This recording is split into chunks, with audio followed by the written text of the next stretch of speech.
Adam Turner, welcome to Leadership Disrupted. Now, I've known you for quite some time and I've always been fascinated. I know you're an executive coach and I've been fascinated by some of the things you've had to say over the last couple of years. Most people watching this don't have the privilege of having a coach of your level, and I know you coach some very senior executives around the world. But today, all of those executives are disrupted because of COVID-19. What are they talking about today to you that they weren't talking about 6 months ago?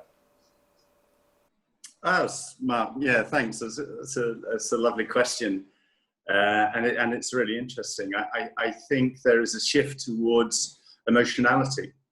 I think that the remote world has allowed us to ask questions of each other in new ways, and to share perspectives that we hold about our experience in new ways. So I think what is happening is that there's an emotionality exchange that we have often sought in corporate life but not found, that is now being unpacked.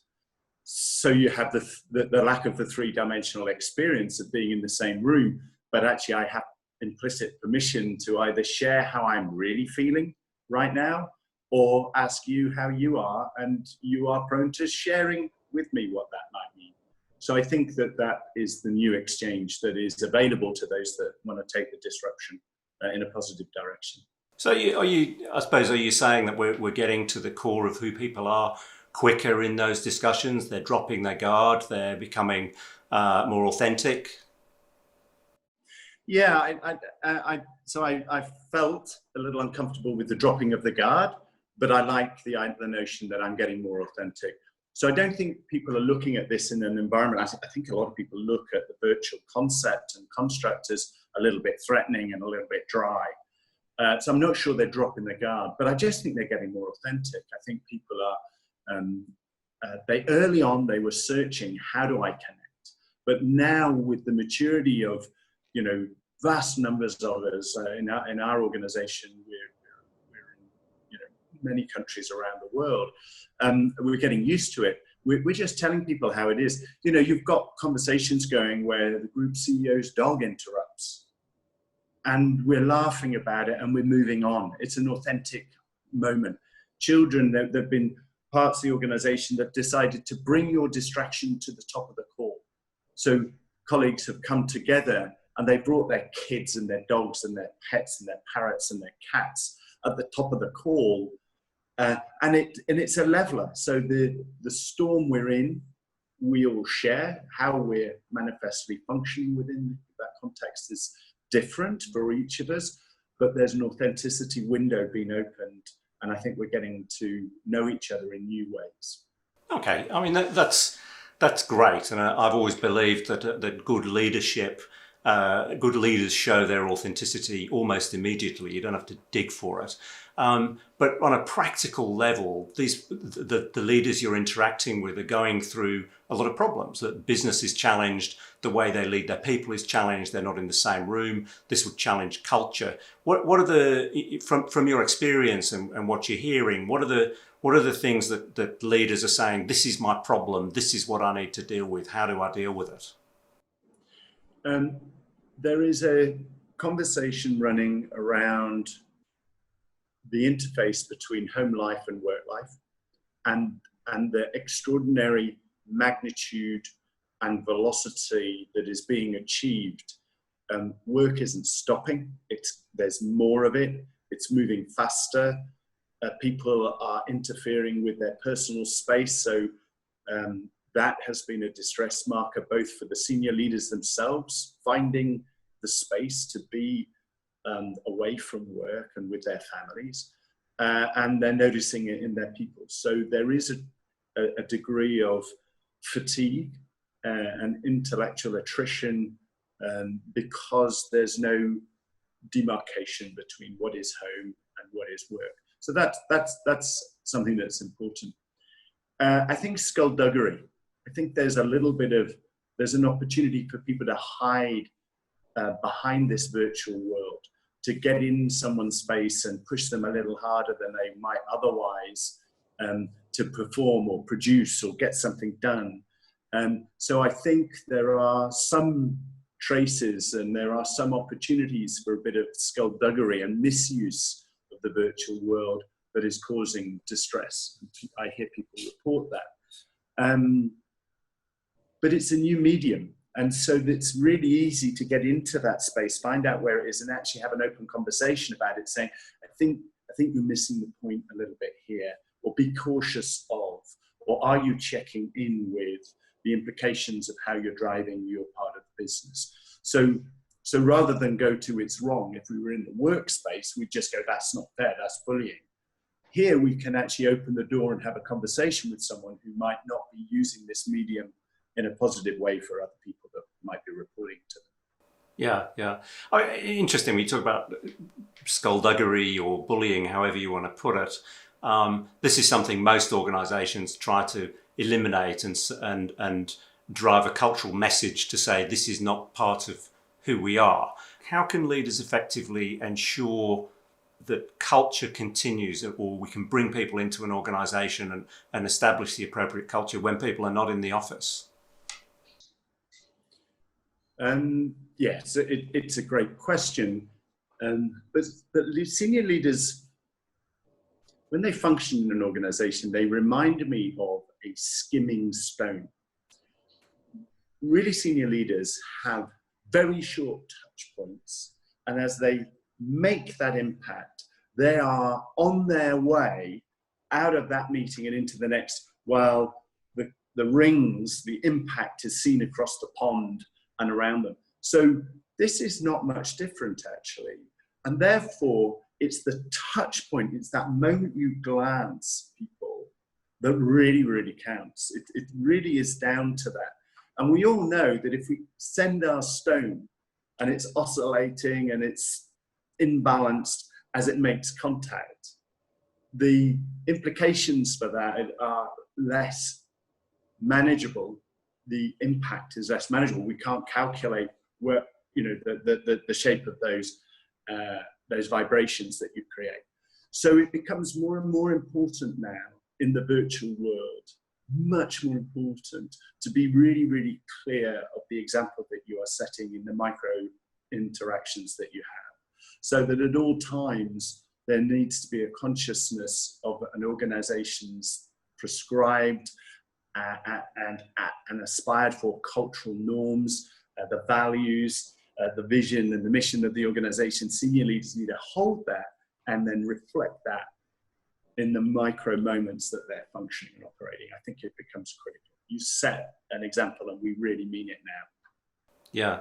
Oh, that's fascinating and really interesting that to hear that you're saying that. I suppose that we're doing this right now. We would normally meet face to face over a coffee or something to eat, or even over a glass of wine, which would be pleasant. But today we can't, and this is how we're doing it. And I think there are different settings and different behaviours needed. So I suppose I'm interested in exploring about the stress that leadership comes under. So one, they've had to change the way they operate by working from home. They're remodeling their businesses, and also business performance may not be quite the way it was, and we don't know when this crisis is ending. And I suspect that many leaders are under enormous emotional stress because of this. Is that something that you think is out there and is real as a coach? It is, and I think in the early weeks of the COVID lockdowns, as we sort of battened down across Europe and Asia, and then through sub-Saharan Africa, where we do a lot of work, where I have colleagues, we were really cognizant very early on of isolated stress. So yes, I run a business, but I'm actually working in my home. And I've got the distractions of the kids or whatever, or no distractions at all. Heaven forbid, there are people who are single and have none, and that's another very distressing experience. So we ignited a conversation very early on around mental health and stress, and we have encouraged business people to be talking about their attachment to the ambition of the organization and how it's making them feel as well as what are they doing about it pragmatically. So we have encouraged, and I've been working with leaders to be exploring, when I say a number, how are you feeling about that? What's going on for you? You know, we're about to have a conversation. I can see the numbers. Thanks, you sent me the deck. Let's just find out how you're feeling about it at the moment. And I'll tell you how I'm feeling, and let's just share about that. And let's see what we can do to minimize that, because if it's in a down state, that's not going to help us get out of the numbers. We can get out of that. We can deal with the business issue if we know where we're at and where we need to be emotionally to be at our best. At the end of the day, a business leader's task is really quite, in my head, simple. We pay for 2 frontal lobes. I don't pay for the reptilian brain at the back that deals with fight, or, you know, freeze. I'm looking for the 2 frontal lobes to be full of nutrition, lit up, working, and I'm only going to get that when I've created an environment that is fear-free. If I allow fear to permeate into, and for too long in the system, the amygdala sends the signals to the back of the brain. I'm paying for reptiles. It's not a time to be paying for reptiles, right? We need people at their very best. And leaders are the custodians of the possibility of igniting the frontal lobes. That's it. Yeah. I may oversimplify, but I think that's it. So I suppose what you're saying is that their emotional state obviously plays a big part in how you ignite the frontal lobes of the people being led. Would that be right? Absolutely. And if you're feeling stress, that's natural. You know, human beings, while we appear at the top of the food chain, right? We can make devices and do this. This is remarkable. This puts us at the top of the food chain. We're not emotional. We didn't keep up emotionally. We're something like a meerkat. We experience stress. We can't lie down in the middle of the Serengeti this afternoon and relax after a big meal, right? Because we're not at the top of the food chain, actually. We would be stressed. So we're stress creators, but it doesn't help us in our most lucid moments. Stress is a precursor to breakthroughs very often. So you can see in the tension, leadership can find those intersections of tension and leverage that. But to keep people there is unproductive. And the best way, I think, is to level with yourself about how you're feeling, and to find out how others are feeling, and to say that's our reality. I think I'm now talking about authenticity, that lovely word you just used, and then say, okay, so with that in mind, and we know that's our baseline, what is it we can do for our clients and our customers? Or if you're in HR or you're in the middle office for our colleagues, that would help them. And we're seeing organizations use COVID as some sort of global transformation officer as they wind up their capacity to work more virtually, connect with their clients in new ways, and so on and so forth. And that's really positive. Yeah.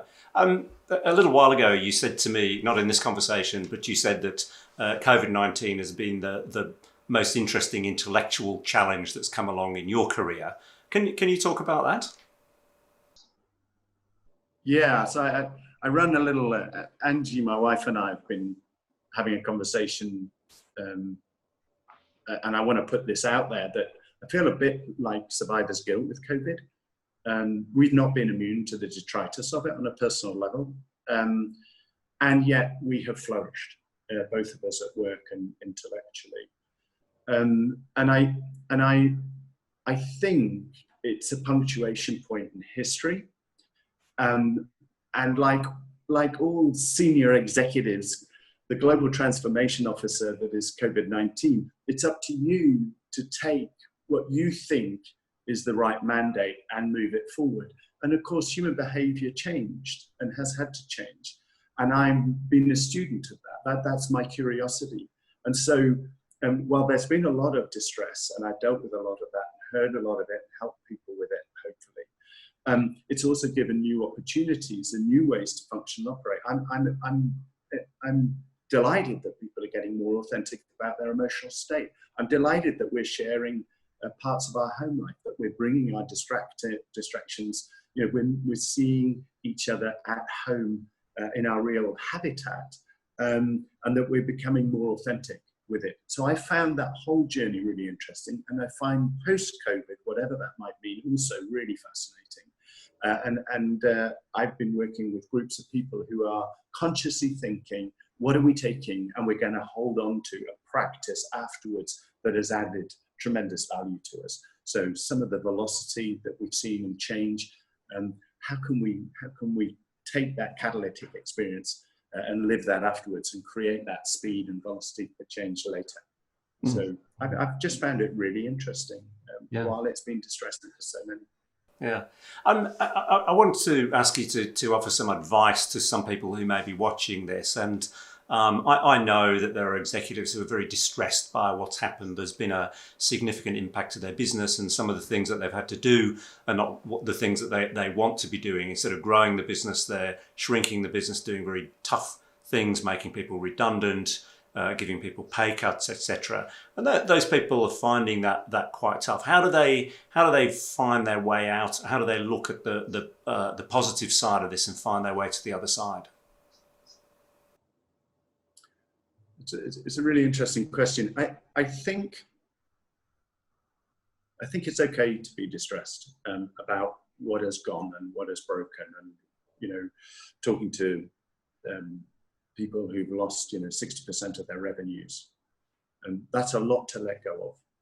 And that level of distress, that is appropriate. It's a good sign. It's a kind of grieving. But human beings are they're created through adaptation. We only adapt stuff in our naked form in the environment. There's very little we can succeed at. We have to collaborate, and we have to adapt to the world. And we are genetically perfect for collaboration and adaptation. So you have to connect outside with people. It's a great opportunity to connect, I think, with people who don't think like you right now, and you may not have had a great relationship with, because people need to connect right now.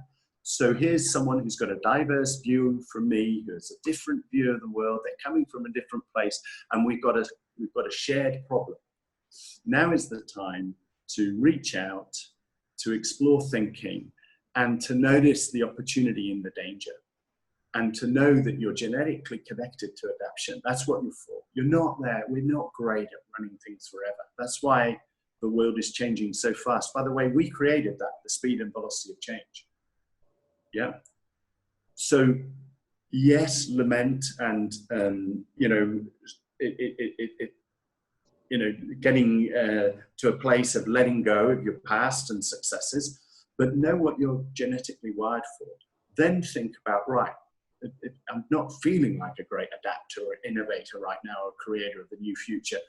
Go out and find other people who challenge your thinking, who are looking into the future, and start to work with that part of you that is the new creator, and let go of the thing that ran the stuff, and allow the part of you that plays and tinkers and adjusts, and find the opportunity in the danger. It's there for us all. But it's about being creative and being challenged and collaborating with new thinkers. Mm-hmm. Last year, you came to my book launch, Leadership Disrupted. Thank you for that. One of the key themes of that work and that research was that leadership find it hard to get people to change and bring them along. When people are in doing something that is successful, to get them to change to something new, that there is an inertia there that's very difficult to overcome. Do you think that the crisis of COVID-19 is allowing people to adapt, or do you think we will need different people for the future in this new world? Yeah, it's really interesting. I don't believe that people are frightened and fearful of change, for a starter. If I believe that, then I start to try and create change from the space of these people are frightened and don't want to change. If I believe they want to change, what they're concerned about is the consequences of the change, then I have a different conversation with them. Because when I believe they want to change, then I will really build a compelling and powerful why the change. What so often happens is we're fearful ourselves of delivering the change to our people, so we don't build the story of the why. We don't create the beautiful, exciting, engaging thing that's getting to us. What we do is we create a narrative that deals with the fear of change. It's not a very healthy place. So I think that I think the first thing one has to do is spend more time in the why and be really, really clear. Is it just context? And a context is, COVID, or is it context plus opportunity and possibility and new technology and other stuff? What's the real reason why we're changing? And you need a push factor and a pull factor. So build your story. It needs purpose, driving me and bringing me in. And it needs a burning platform behind me to say, because we're getting historic and irrelevant. So you need to think and build. But what leaders so often do is they get into the how to change and the what is the change. And that struggle, people struggle to connect with that emotion. It just isn't a happy place. So you've really got to build your narrative around the purpose for, the reason why, where we're going and how we're going. Can you take the same people with you? That's very dependent on how motivated they are. And I, again, don't believe leadership's job is to motivate people. I believe people are highly motivated. We've got to get the demotivators out of the way. And so if you can open up the opportunity and the channel towards the thing that you're going towards, you will see the people that attach themselves, that decide, actually, I want to change. Having said that, you can ask people to change, but if you don't create a learning culture, you don't create a set of platforms in which your staff can get in and start learning and changing and growing and building capability in the new capacity. I'm studying, I didn't get math, right? And I didn't get any qualification in math. You and I know my history about school. I left the day I was 16. But I'm doing a beginner's guide because I can on analytics, data analytics. And I know nothing about this, but it's something I should get across. And I think that's a mindset that we all need right now. But telling them and then providing for are two different things. Don't just tell people. You need to provide. You need to give them the opportunity to learn and change and shift. Adam, thank you. That's been fascinating. Appreciate that, and hopefully we'll have a chance for another call at some point in the future. That's been an absolute pleasure, Mark. Thanks very much for inviting me to join you today. Real pleasure.